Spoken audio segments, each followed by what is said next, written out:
song which said the best book to read is the Bible. और हम एक और गीत गाते थे जो कहता है कि सर्वश्रेष्ठ पुस्तक पढ़ने के लिए बाइबल है। And that's one of the things I learned. Thank you. That's one of the things I learned when I was very young. और इस बात को मैंने तब सीखा जब मैं बहुत ही ज्यादा जवान था। That the most important thing to do in the morning कि सबसे महत्वपूर्ण काम जो हमें सुबह के समय करना है is not just to read the Bible but to meditate on it. वह न केवल बाइबल पढ़ना है परंतु उस पे मनन करना भी है। You can read the Bible like you read the newspaper. जैसे आप अखबार पढ़ते हो उस रीति से आप बाइबल का अध्ययन कर सकते हो।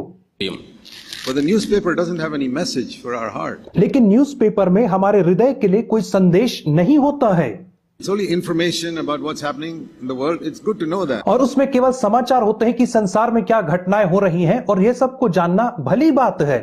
We must know it, and so I read the news every morning. और हमें इन बातों को जानना जरूरी है, इसलिए मैं भी सुबह सुबह अखबार पढ़ता Don't हूँ, meditate on the news. लेकिन मैं उस पे मनन नहीं करता हूँ। But every day I want to receive something from God. लेकिन प्रतिदिन मैं परमेश्वर से कुछ ना कुछ प्राप्त करना चाहता हूँ।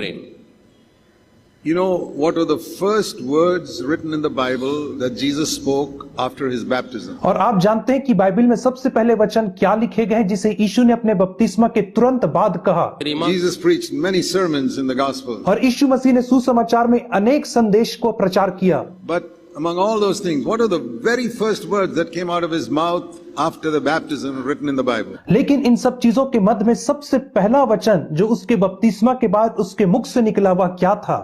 The first words spoken are always very important. और सबसे पहला वचन जो कहा जाता है वो बहुत ही महत्वपूर्ण होता है। You turn to Matthew chapter 4. मत्ती 4 अध्याय निकाल लेंगे। In Matthew 3:16 we read about the baptism. मत्ती 3:16 में हम यीशु के बपतिस्मा के विषय में पढ़ते हैं। Why did he get baptized? और यीशु ने बपतिस्मा क्यों लिया?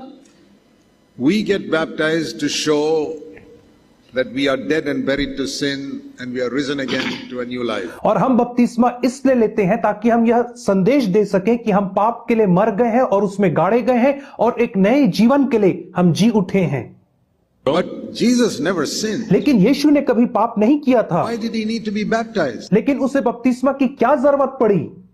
See what he said in verse 15. और देखो 15 वचन में क्या Even कहता है। John told him, no, I'm not going to baptize you. Verse 14. 14 वचन में यहाँ तक कि यूहन्ना ने भी उससे कहा कि मैं तुझे बपतिस्मा नहीं दे सकता हूँ। And Jesus said, you must allow me. लेकिन यीशु ने कहा कि तुझे मुझे अनुमति देना होगा। Because क्योंकि that is how I will fulfill all righteousness. Verse 15. क्योंकि 15 वचन के अनुसार मैं इसी रीति से सारी धार्मिकता को पूरा करूंगा।